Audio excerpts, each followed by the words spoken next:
You know, behind all the glitz and glamour of a Hollywood blockbuster, there's a massive conflict brewing right now. And it involves one of the biggest studios on the planet, Disney, taking on the undisputed king of giant screens, IMAX. Seriously, this is a battle for the biggest screens in the world, with billions of dollars hanging in the balance.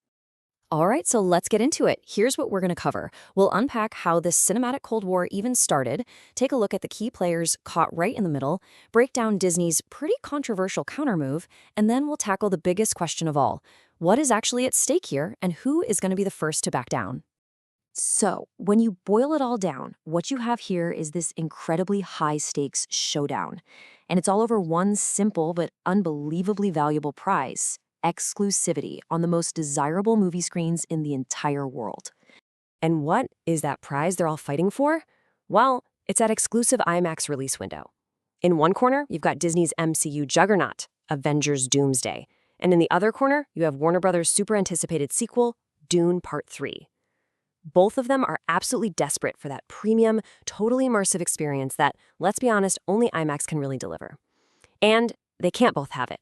So when IMAX made its choice and gave that exclusive run to Dune, Disney's reaction was reportedly, well, they were furious, just absolutely livid. And instead of trying to negotiate, the studio decided to escalate. They effectively declared a corporate war on a partner that is absolutely critical to their business. Okay, so here's where things get really, really interesting. You've got this major creative force inside Disney, the director Jon Favreau, and you have to see how he seems to be navigating this whole public fight. Get this. While he's out there promoting his new film, The Mandalorian and Grogu, which is a Disney movie, by the way, one that was shot specifically for IMAX, Favreau makes this incredibly strong, very public statement of support for the format. He's directly praising the very company whose studio is now at war with. This feels like a really calculated, very savvy move on his part. I mean, Favreau's had a long and incredibly successful career. He has absolutely no reason to burn a powerful bridge with a partner like IMAX, especially if his future isn't tied to Disney forever. It really seems like he's playing the long game here. So you have to wonder, right? Faced with losing the IMAX window for a huge Avengers movie, what was Disney's big response? Well, they didn't just find another option. They decided to invent one. And just like that, Infinity Vision was born. This whole idea has been met with, well, let's just say a ton of skepticism. It's being described as this hastily created label with a pretty much 0% chance of actually working. It's basically just a brand name for a small number of theaters that are going to get a special cut of the new Avengers movie. And this just perfectly illustrates what all the criticism is about. Infinity Vision isn't being seen as some new technology or a new standard in cinema. Nope. It's seen as a pure marketing gimmick.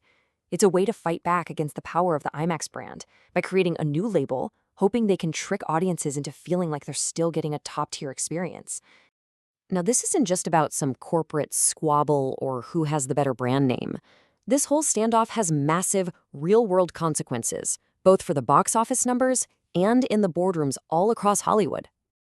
The immediate risk? We're talking about an estimated $300 million. That is the kind of box office money that could just disappear if Disney and Warner Brothers both refuse to move their release dates. It would force audiences to pick between two of the biggest movies of the year. So, and this is the really crucial part, the damage could go way beyond just one opening weekend.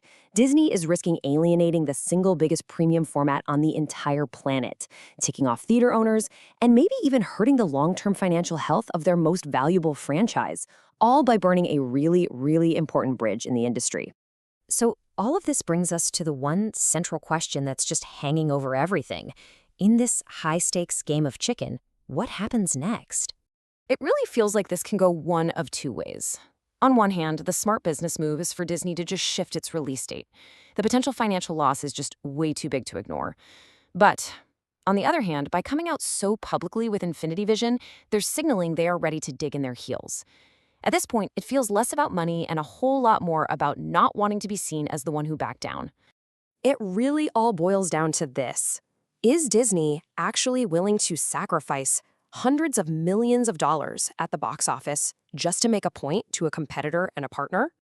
And that question reframes this entire thing. This isn't just a scheduling issue or a simple business negotiation anymore. No way. It is turned into a test of wills, a battle of pure corporate pride, where losing face might be seen as even worse than losing money. And ultimately, that's what this entire standoff might reveal. I mean, for decades, the huge studios have always been the ones to call the shots. But as that premium, big screen experience becomes more and more essential for a movie's success, well, this whole conflict could signal a massive shift in who really holds the power in Hollywood. And you can bet we'll all be watching to see who blinks first.